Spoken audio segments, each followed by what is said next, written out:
तो मोहिनी अवतार के उस स्वरूप के सौंदर्य पर 33 कोटि देवता न्योछावर हो गए। सबके मन में यह भाव आया, ये जो भी प्रकट हुई हैं ये किसी भी प्रकार से हमको हमारी गृहिणी के रूप में प्राप्त हो जाए। इतने सुंदर ठाकुर जी बनकर के आए। चंद्रमा भी पीछे पीछे चल रहे हैं, शंकर जी भी पीछे पीछे चल रहे हैं, ब्रह्मा जी भी पीछे पीछे दौड़ रहे हैं, वरुण आदि आदि जितने भी देव हैं सब मोहिनी पर ऐसे लट्टू हुए कि एक बार हमको देख बर ले, एक बार केवल हम पर दृष्टिपात कर दे, उसी मात्र से हमारा कल्याण हो जाना है। ऐसा ठाकुर जी का स्वरूप। परंतु उन 33 कोटि देवताओं में एक देव ऐसे हैं जिनका मोहिनी के प्रति ऐसा कोई दुर्भाव नहीं था, और वो देव थे सूर्य। सूर्य ने जब मोहिनी के सौंदर्य को देखा तो उनके मन में भाव आया, इतनी सुंदर, इतनी सुकुमारी, इतनी कोमल, इतनी मधुर। सबको तो लगे हमारी पत्नी बने, लेकिन सूर्य को लगे मेरी बेटी बन जाए, मुझे पुत्री रूप में प्राप्त हो जाए।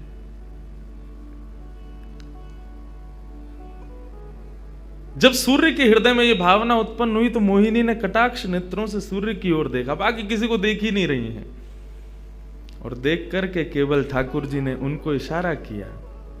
बोले तो आपकी ऐसी इच्छा है? सूर्य बोले जी भगवान, मेरी बहुत अभिलाषा है कि आप पुत्री रूप में मेरे यहां पधारो।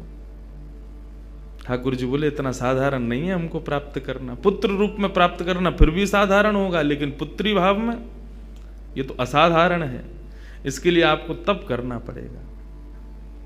सूर्य बोले मैं आज से ही तप करूंगा, लेकिन आप वचन दो मेरे यहां पधारोगे और इसी रूप में पधारोगे। मोहिनी ने कहा यदि मैं तुम्हारे भजन से प्रसन्न हुई, यदि तुम्हारी भक्ति में, तुम्हारे प्रेम में प्रबलता हुई, मोहिनी 33 कोटि देवताओं को मोहित करती है, लेकिन तुम्हारे भजन के प्रभाव से मैं जब तुम्हारे यहां अवतरित होंगी तो मोहिनी को भी मोहित करने वाला रूप धारण करके आऊंगी। मोहिनी जिसने तीनों लोकों को अपने रूप पर न्योछावर कर दिया, वो मोहिनी भी जिस रूप को देख करके मोहित हो जाए, वो रूप आएगा आपके यहां पर। वही सूर्य वृषभानु जी के रूप में प्रकट हुए हैं, और जब वृषभानु जी के रूप में प्रकट हुए, उससे पहले एक राजा के रूप में भी आए थे, तब भी इन्होंने तपस्या की थी, लेकिन ठाकुर जी नहीं पधारे। जब वृषभानु के रूप में प्रकट हुए तो इन्होंने ठाकुर जी का यजन करना बंद कर दिया, ब्रह्मा जी का यजन प्रारंभ किया, ब्रह्मा जी से प्रार्थना की। ब्रह्मा जी प्रकट हुए, बोले क्या वरदान चाहिए? बोले वरदान आपसे नहीं चाहिए, वरदान हमको किसी ने कहा था कि वे हमारे यहाँ पुत्री रूप धारण करके आएंगे, मुझे लग रहा वो कहीं भूल नहीं गए हो, इसलिए ब्रह्मा जी आप बहुत करीब हो ठाकुर जी के, आप उनको जाकर के संकेत करो कि कोई आश में बैठा उनकी में। जब से मोहिनी स्वरूप देखा तब से हम पागल हुए फिर रहे हैं, 33 कोटि देवताओं के मन में यही आता है कब प्रकट होंगी दोबारा। कृपा करो, आप प्रार्थना करो कि वो पधारें।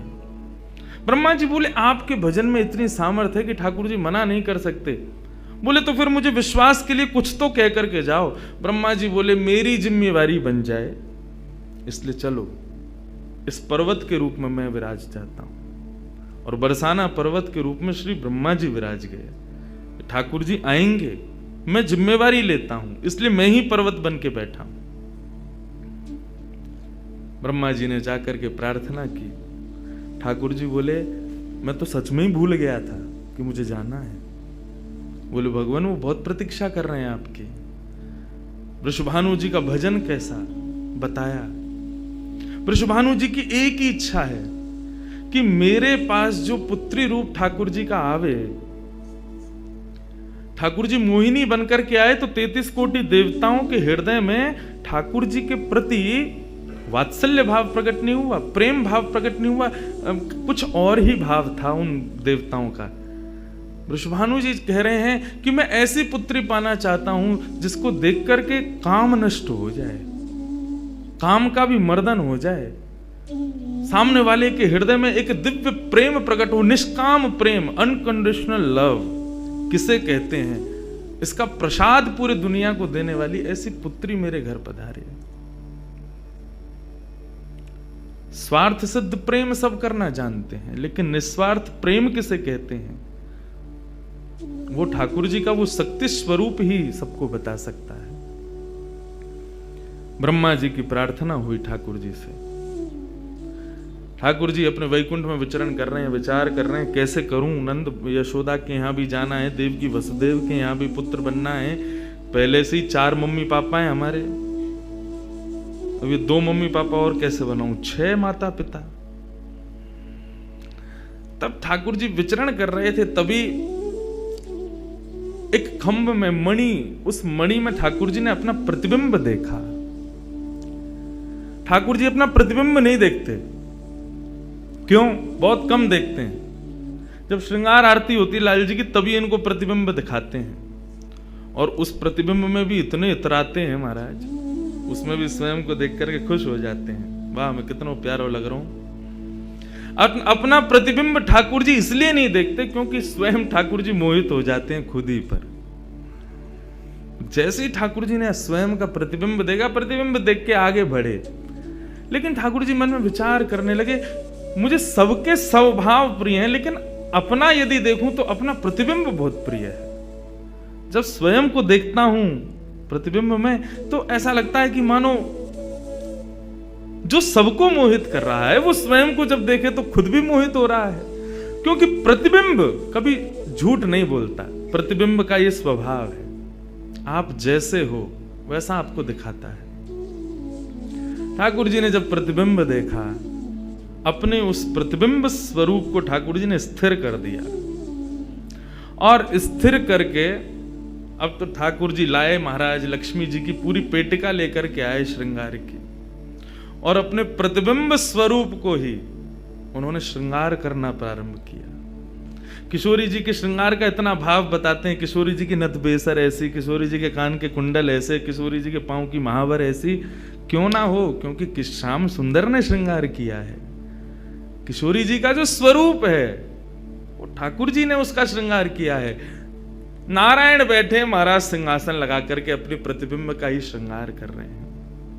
मोर पीछ हटाया, मुकुट उतार के दूर रखा, घुंघराले केशों को खोल दिया, नेत्रों में सुंदर सुंदर छोटा छोटा काजल लगाया, माथे पर एक सुंदर बिंदिया लगाई है, होठों पर निर्मल लालिमा लगाई है, गले में हार पहनाया, सर्वांगीण श्रृंगार किया, और लक्ष्मी जी की चुनरी ला करके जैसे शीश पर से चढ़ा करके ठाकुर जी ने थोड़ा सा जो श्याम रंग है उसको जैसे ही गौरवर्ण किया, वैकुंठ के उस प्रतिबिंब में से मानो जैसे सूर्य चंद्र का एकाकार रूप प्रकट हो गया हो, इतना तेज पुंज प्रकट हो गया कि ठाकुर जी भी अपने नेत्रों को छुपाने लगे। थोड़ी देर नेत्रों को बंद करने के बाद जब बड़ी धीरे से ठाकुर जी ने जब अपने प्रतिबिंब की ओर देखा, तो किशोरी जी का दिव्य स्वरूप वहां प्रकट हो गया। ठाकुर जी ने दंडवत किया, पहले प्रणाम, हे श्याम सुंदर, आपने ही मेरो निर्माण कियो है, आपने ही मोह को प्रकट कियो है। क्या भाव है? ठाकुर जी बोले कोई भाव नहीं है, केवल मोहिनी भाव से 33 कोट देवता मोहित हुए थे, लेकिन मैं मोहित नहीं हो पाया था, इसलिए तब से मैं भी तड़प रहा था कि मुझे भी कोई मोहित करे, उस मोहिनी को भी मोहित कोई करे। वो स्वरूप आज प्रकट हुआ है।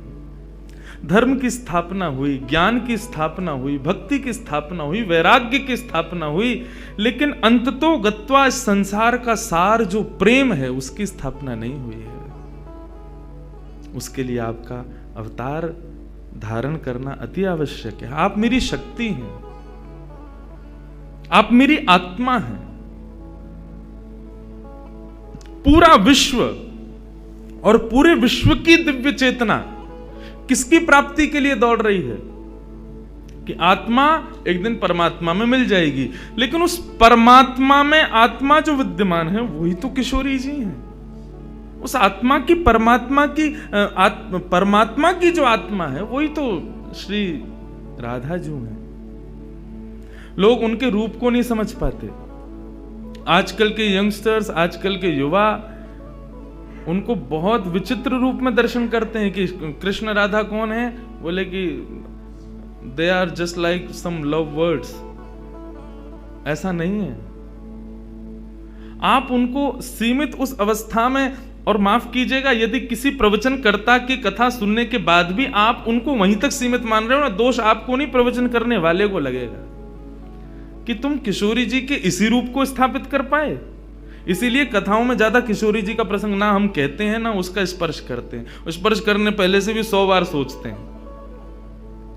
यहां आने से पहले भी मुझे कई आचार्यों ने संपर्क किया कि वहां आप किस विषय को लेकर के जाएंगे, आप गर्ग संहिता पर कहेंगे या किशोरी जी के किस भाव को वहां पर प्रस्तुत करने वाले हैं। मैंने कहा देखो, हम बस बोलेंगे जो निकल जाए मुंह से, जिसका जो भाव ठाकुर जी स्वीकार कर लें बस, लेकिन भाव ये रखेंगे ठाकुर जी विराज गए हैं कि कोई अनधिकारी इस भाव को सुनकर के अपने मन में कोई दुर्भाव ना प्रकट करे। ब्रजवासी बहुत डरते हैं किशोरी जी के भाव को कहने में, क्योंकि जब सामने वाले से प्रत्युत्तर के रूप में कुछ विलग ही सुनने को मिलता है तो बहुत कष्ट होता है हृदय को कि तुमने किशोरी जी को क्या समझा, वो क्या है और तुमने उनके किस रूप को जाना। वो ठाकुर जी का ही प्रतिबिंब स्वरूप है, ठाकुर जी का ही आत्मा स्वरूप है। और एक बात कहूं, प्रतिबिंब से और आत्मा से प्रेम किया जा सकता है, ब्याह नहीं किया जा सकता, क्योंकि प्रतिबिंब और आत्मा ये दोनों हमसे अलग नहीं है। ब्याह के लिए एक अलग व्यक्ति चाहिए, एक हमसे कोई अलग हो, हमसे कोई जुदा हो, 2 लोग चाहिए तब ब्याह संपन्न होता है। लेकिन कृष्ण और राधा, इन दोनों में भेद है ही नहीं। किशोरी जी और ठाकुर जी में कभी भी कदापि कोई भेद नहीं है। बल्कि लीलाएं अभी सुनेंगे हम लोग, कभी कभी ठाकुर जी जब किशोरी जी का रूप धारण करते हैं तो किशोरी जी से ज्यादा गोपियों को सुख देते हैं।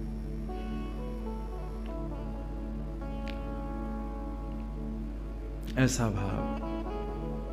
किशोरी जी से प्रार्थना की ठाकुर जी ने कि आप पधारो और प्रेम की स्थापना के लिए आप भूमंडल पर सूर्य के ही अवतार वृषभानु जी के यहां पर आप अवतरित हो। तब किशोरी जी ठाकुर जी की बात मान करके और वृषभानु और कीर्ति के यहां पर अवतरित होती हैं। किशोरी जी का जब अवतार हुआ, जब अवतरण हुआ, कब हुआ? सुबह के 4:40 पर। ठाकुर जी के जितने भी अवतार हुए या तो दिन में 12 बजे हुए या रात में 12 बजे हुए, लेकिन किशोरी जी का अवतरण भोर में ब्रह्म मुहूर्त में सुबह 4:40 पर हुआ। क्यों? बोले राम कृष्ण आदि जितने भी ठाकुर जी के अवतार हैं राक्षसों के वध के लिए आते हैं, तो या तो सूर्य की तेज ताप में उनका जन्म होता है, मानो वे प्रकाश स्वरूप हैं ऐसा भाव बताते हैं, या रात्रि में 12 बजे होते हैं वो इसलिए होते हैं, वो मानो ऐसा भाव रखते हैं कि चंद्रमा अंधेरे को दूर करता है, वो ज्ञान का प्रकाश है, वो ज्ञान है, उससे अंधेरा दूर होता है। तो ठाकुर जी रात्रि प्रकट होकर के ऐसा भाव रखते हैं कि काले निशा, काला ज्ञान जितना भी है धरती पर, उसको दूर करने के लिए हम पधारे हैं। लेकिन किशोरी जी का जो अवतरण है वो 4:40 ब्रह्म मुहूर्त में होता है। उसका क्या भाव है? बोले 4:40 ब्रह्म मुहूर्त के बाद सूर्य प्रकट होना प्रारंभ होते हैं। मतलब सारे मंगल कार्य ब्रह्म मुहूर्त में होते हैं। चिड़ियाओं का चहकना, कई पुष्पों का प्रकट हो जाना, मानव के मस्तिष्क में आज मुझे क्या करना है, वो दिव्य चेतना का प्रादुर्भाव होना, ये सब कुछ सुबह ब्रह्म मुहूर्त से प्रारंभ होता है। और सबसे बड़ी बात, सूर्य प्रकट होते हैं, धीरे धीरे धीरे धीरे अंधेरे को दूर करते हैं और धीरे धीरे धीरे गतिमान होते हैं 12 बजे तक। तो किशोरी जी का प्रादुर्भाव ब्रह्म मुहूर्त में हुआ, इसका ऐसा भाव बताते हैं कि मानो वो प्रेम जिस प्रकार प्रादुर्भाव से लेकर के और आगे के गंतव्य तक नित्य प्रति बढ़ता रहे, उसका वर्धन हो, वर्धन करने के भाव से किशोरी जी ब्रह्म मुहूर्त में पधारी, क्योंकि वर्धन होना ही एक नवीन दिन का ब्रह्म मुहूर्त से प्रारंभ होता है।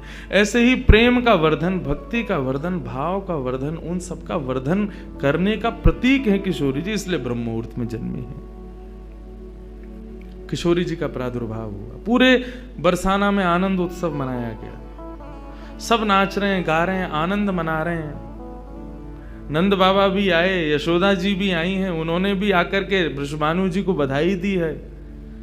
सब कुछ हुआ, लेकिन किशोरी जी के प्रादुर्भाव में एक वैचित्र था। क्या? दिन बीत गए 8, लेकिन किशोरी जी ने अभी तक नेत्र नहीं खोले।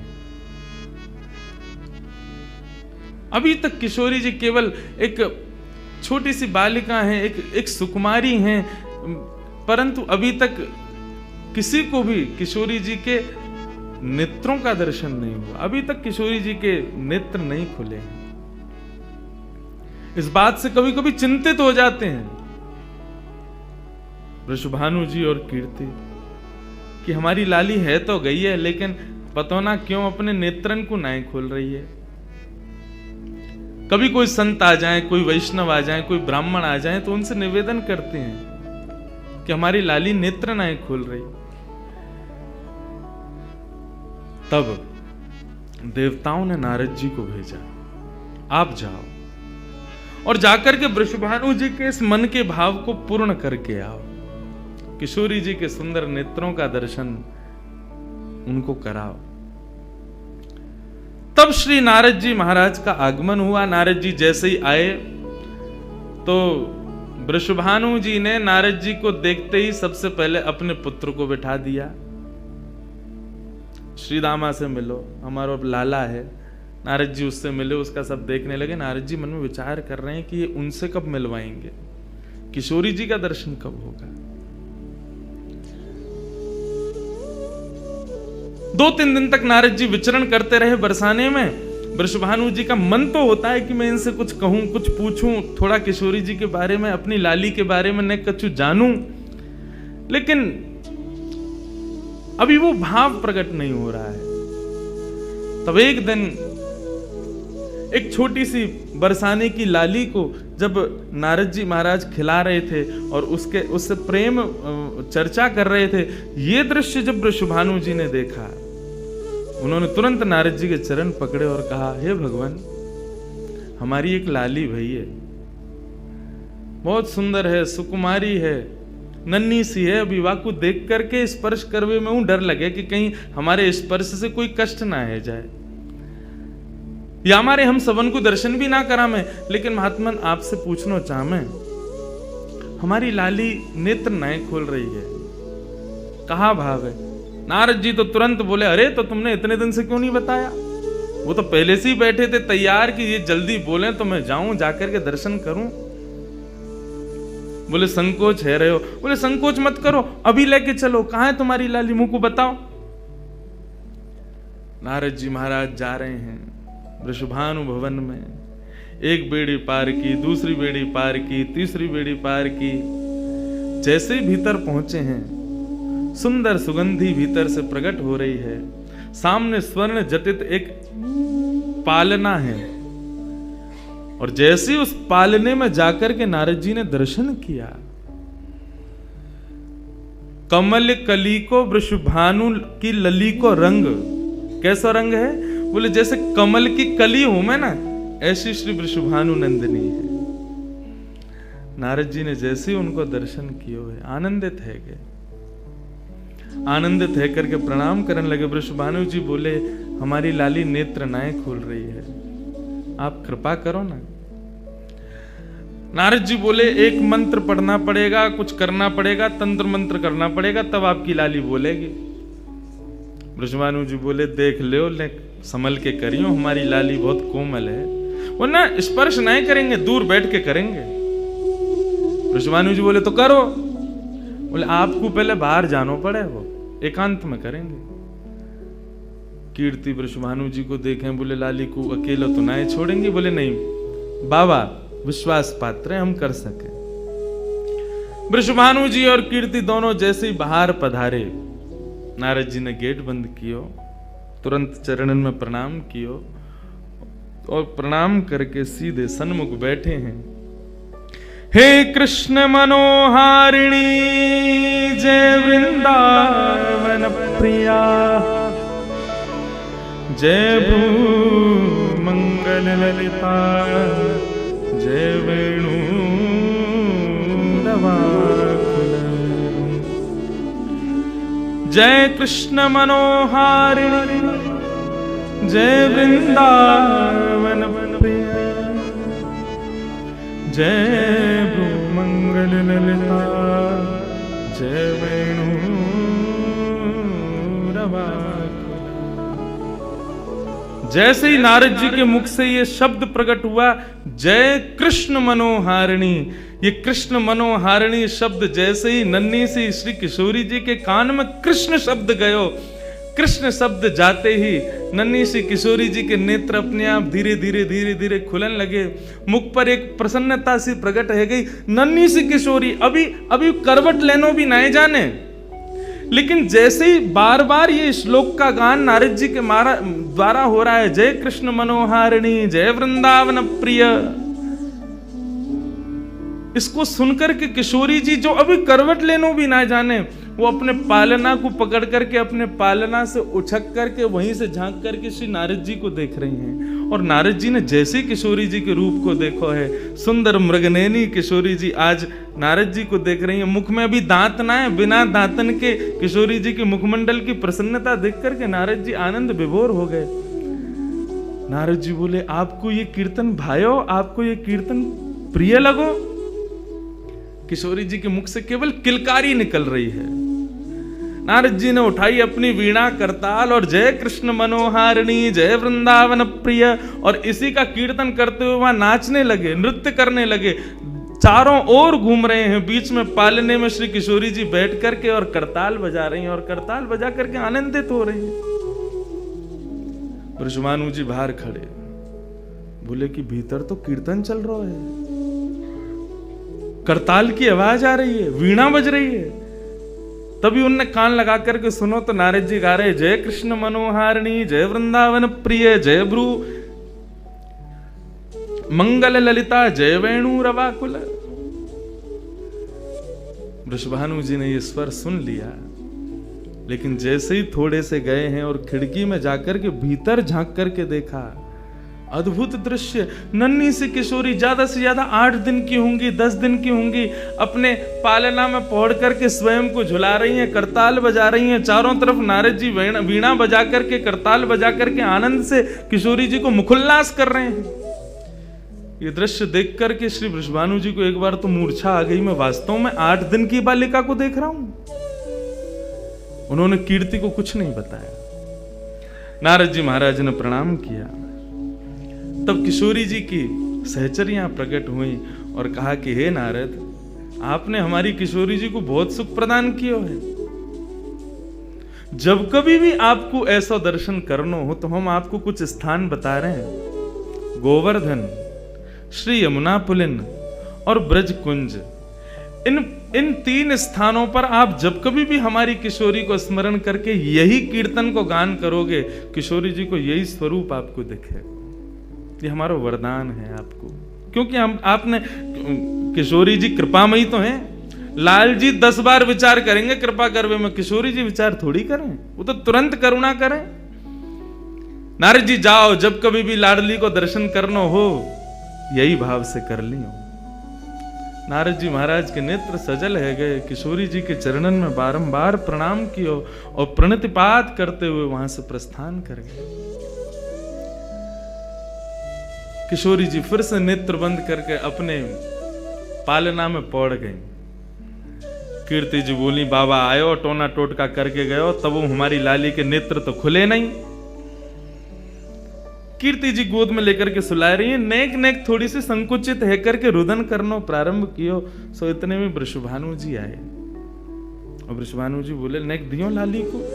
और किशोरी जी को गोद में लेकर के वृषभानु जी बोले, हे कृष्ण मनोहारिणी। जैसे ही बोले तुरंत किशोरी जी के नेत्र फिर से खुल गए, फिर से अपनी किलकारी भर करके कीर्तन में करताल बजाने लगी, आनंद विभोर हो गई। अब तो जैसे ही ये भाव देखो वृषभानु जी ने कीर्ति को सुनायो, कीर्ति भी वही गा रही है, पूरा बरसानो आकर के श्री कृष्ण कीर्तन करने लगो, और बीच में मध्य में बैठ करके किशोरी जी अपनी करताल बजा रही हैं, किलकिल करके हंस रही हैं, इतनी आनंद विभोर रह रही हैं। तब सबन को ये भेद पतो चलो, कहा कि ये श्री कृष्ण की आत्मा है, ये उनसे विलग नहीं है, वे ही या को सर्वस्व है।